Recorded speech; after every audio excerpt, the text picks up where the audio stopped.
আসসালামু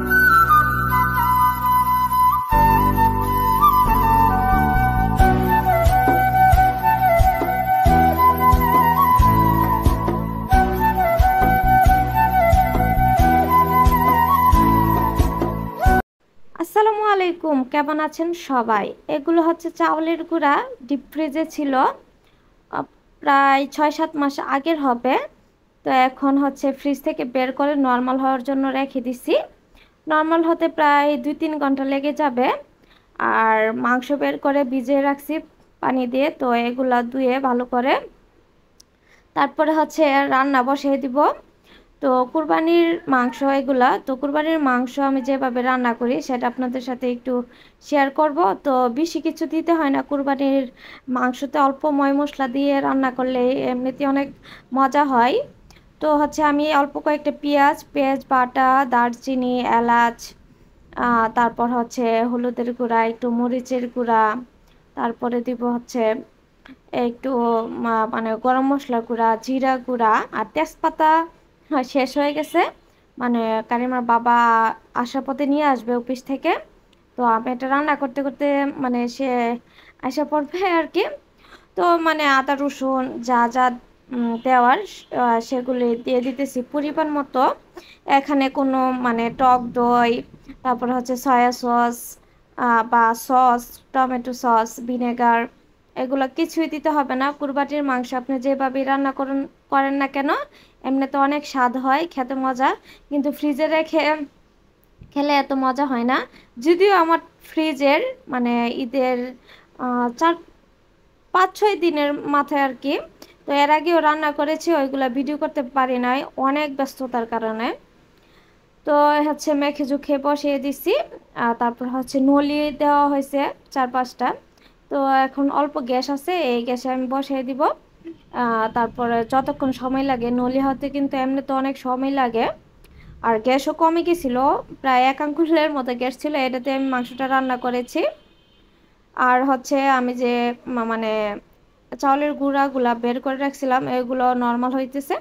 তো যে পাতিলটা বসিয়েছিলাম তখন যখন একটু মানে পানিটা বলকে উঠছে, তখন দেখতে পারলাম যে মাংসটা নাড়াচাড়া করতে অসুবিধা হবে, পাতিলটা ছোটো হয়ে গেছে। তো পাতিলটা আবার আমি একটু চেঞ্জ করে নিয়েছি, একটা বড় পাতিলে দিয়ে নিলাম।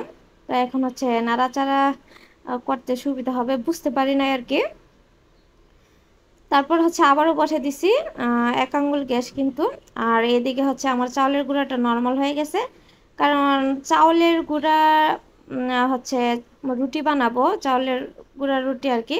তো এইগুলা কিন্তু মানে ভালোভাবে গরম পানিতে সিদ্ধ করতে হয়, না হলে পিঠা ভালো হবে না। এ কারণ ভালোভাবে নর্মাল হলে মানে আইসটা চলে গেলে গুঁড়া থেকে চাউলের, তাহলে সুন্দরভাবে সিদ্ধ করা যাবে, না হলে কিন্তু সিদ্ধ করা যাবে না সাথে সাথে বরফ চাউলের গুঁড়া মানে গুঁড়িটা দিলে। তারপর হচ্ছে যেহেতু আমার কম গ্যাস, লাইটের গ্যাসে, তার জন্য হচ্ছে কারেন্টের চুলায় নিয়ে আসছি। এটা ভালোভাবে সিদ্ধ করতে হয়, পানিটা ভালোভাবে বলকালে তারপর হচ্ছে চাউলের গুঁড়াটা দিয়েও কিন্তু কিছুক্ষণ রেখে সিদ্ধ করতে হয়। তো ডেকে রেখে দিছিলাম আর লবণ দিয়ে দিছিলাম পরিমাণ মতো। তো এই কাজটা করা অনেক কষ্টদায়ক এবং কঠিন। তো এই নিয়ে মনে হয় আমি দ্বিতীয়বার আমি নিজে এরকম মানে চাউলের গুঁড়ি সিদ্ধ করতেছি, কোনো সময় করি নাই, প্রথমবারেরটা হয় নাই। আর হচ্ছে শ্বশুর বাড়িটা আমার শাশুড়ি করে দেয়, তখন আমরা রুটি বানাই, কিন্তু ডুটা নিজে করি নাই। তো নিজের কাজ নিজেই করতেছি, কারণ একটু বউয়ের দায়িত্ব পালন করতেছি অনেক দিন পর। তো আপনাদের ভাইয়া হচ্ছে চাউলের গুঁড়ার রুটির সাথে মাংস, যে কোনো মাংস ঝুল টুল দিয়ে খেতে অনেক পছন্দ করে। আমাদের শ্বশুর বাড়িতে মানে ঈদের আগের দিন প্রায় 4 কেজি 5 কেজি চাউলেরও মানে চাউলের রুটি বানায়। তারপর হচ্ছে তারা ঈদের দিন, ঈদের পরে আস্তে আস্তে পিঠাগুলা খায়।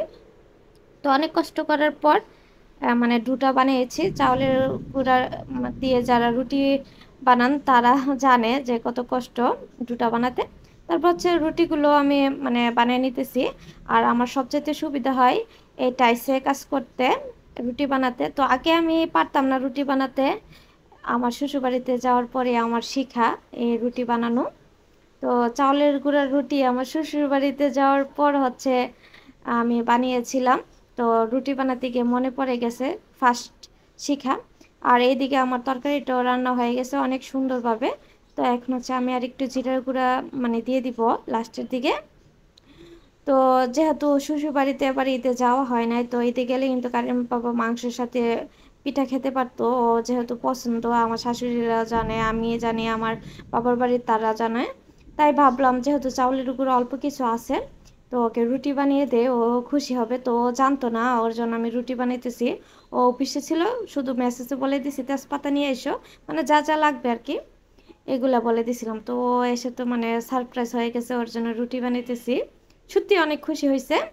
তো হাজব্যান্ড পছন্দ করে, তো ওয়াইফ যদি নিজের হাতে বানিয়ে খাওয়াতে পারে তাহলে কিন্তু নিজেরও একটা শান্তি লাগে, আর হাজব্যান্ডের মনটাও খুশি হয়। তো আপনাদের বাইরে হচ্ছে ক্যামেরাম্যান একটু একটু আমাকে ভিডিও করে দিতেছে। তো রুটিগুলো ভাজা শেষ, কিন্তু হ্যাঁ, রুটি বানানোর আগে আমার ফুফা শ্বশুর আসছিল। তো এখান থেকে কিছু রুটি ভেজে মানে বানানোর আগে আমি ওনাকে দিয়েছিলাম, উনি খেয়ে চলে গেছে ওনার বাড়িতে। তারপর হচ্ছে একটু জিরার গুঁড়া মানে জিরা গরম করে নিতেছি, যেহেতু প্যানটা গরম। তারপর হচ্ছে হচ্ছে নলিগুলা, তো নলিগুলা প্লেটে নিতেছি। তো আমার বাইকনা অনেক পছন্দ করে, তো আমার বাইকনা কারিমার বাবা আমরা নাস্তা করব আজকে। আমার ননাস বা মানে কাউকে বলি নাই, অন্যদিন বড় পাতিলে রান্না করব যেদিন, আর অনেক রুটি বানাবো, তখন সবাই মিলে একসাথে খাবো ইনশাল্লাহ। তখন ভিডিও দিব, যদিও আমাদের আত্মীয় স্বজনকে আমি সামনে আনি না ভিডিওতে। তারপরে মানে আমার রুমে যেহেতু আমি তৈরি করব, সেটা আপনাদের সাথে শেয়ার করব। আবার অনেক কিছুই শেয়ার করা হয় না, যা ইদানিং আমাদের সাথে ঘটছে, এগুলো যদি ভিডিও করতাম মানে অনেক করতে পারতাম। ঈদের দিন থেকে শুরু করে মানে আমি কিছুই ভিডিও ফুটেজ তুলতে পারি নাই, আমাদের উপর অনেক বিপদ গেছে। বাসার সবাই অনেক অসুস্থ ছিল, হসপিটালে ভর্তি ছিল। তারপর হচ্ছে কুরবানি ঈদের দিন 4টা গরু কুরবানি দেওয়া আমার নানার হাজব্যান্ডের, তো অনেক ব্যস্ততা, মানে আমি কোনো কিছুই ভিডিও ফুটেজ তুলতে পারি নাই। তারপর যে হচ্ছে যাই হোক, খেতে বসে গেলাম। এটা হচ্ছে আমার বাইক না, তো অনেক পছন্দ করছে, আর তরকারিটা এত স্বাদ হয়েছে কি বলবো, মাশাল্লাহ, মানে অনেক স্বাদ হয়েছে। আর কুরবানির মাংসের টেস্টই আলাদা। তো আমিও খেতে বসে গেলাম।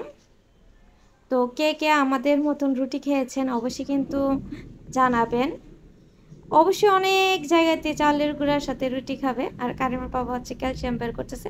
তো কারিমার বাবা আমার বাইকনাকে সব মানে বড় হাড্ডিগুলা দিয়েছিলাম খাওয়ার জন্য, বাইকনাও বের করার চেষ্টা করতেছে, আর আমিও খাচ্ছি বসে পাশে। তো ভিডিওটা কেমন লেগেছে অবশ্যই কিন্তু কমেন্টস করতে ভুলবেন না, সবাই লাইক কমেন্ট শেয়ার করবেন। তো ভিডিওটা কিন্তু এখানেই শেষ নয়, তারপরে আমাদের 3 জনে খাওয়ার পর 4টা রুটির মতো অবশিষ্ট আছে, মানে ভাঙাচোরা মিলে। তো এটা হচ্ছে পরের দিন। আপনাদের ভাইয়া সবচেয়ে রুটি যেটা পছন্দ করে, চাউলের গুঁড়া রুটির মধ্যে যে শক্ত হয়ে যায় রুটিগুলা, পরের দিন বা তৃতীয় দিন চতুর্থ দিনও আমাদের এদিকে হচ্ছে এভাবে একসাথে 4-5টা রুটি নিয়ে ভিজিয়ে তারপরে হচ্ছে তাওয়াতে দিয়ে ভাজবে। তো এটাকে আমরা বলি তুসরুটি, ব্রাউনবাড়িয়া নরসিংদীর মানুষ এটাকে তুসরুটি বলে। আর এই তুসরুটি ছাড়া আমাদের ঈদ ভাবাই যায় না, কারণ আমাদের এইদিকে ঈদের আগের দিন অনেক রুটি বানানো হয়, তারপর হচ্ছে ঈদের পরে মাংসের ঝুল দিয়ে সেমাই দিয়ে খাওয়া হয় এই তুসরুটি। তো এগুলো কারিমার বাবাকে বেজে দিতেছি। আর আপনাদের ভাইয়ের সবচেয়ে পছন্দ হচ্ছে এই তুসরুটি। আর তুসরুটিটা খেতে অনেক মজা হয়, এভাবে তাওয়া দিয়ে ভেজে নিলে তা রুটিগুলার ভিতরে নরম হয়ে যায় এবং উপরের দিকগুলো মানে একটু মুচমুচা থাকে, খেতে অনেক মজা হয়। তারপরের দিন হচ্ছে আরেকটা নলি দিলাম আপনাদের ভাইয়াকে, তো এখন সে খাবে। সত্যি অনেক মনে একটা শান্তি কাজ করছে যে হাজব্যান্ডকে আমি নিজের হাতে বানিয়ে খাওয়াতে পারলাম, কারণ বাড়িতে গেলে তো এ দায়িত্বটা মা ভাবি তারা পূরণ করতো। তো আজকে আমি আমার বর দায়িত্বটা পালন করেছি, আমার জায়গা থেকে চেষ্টা করেছি, এই আর কি।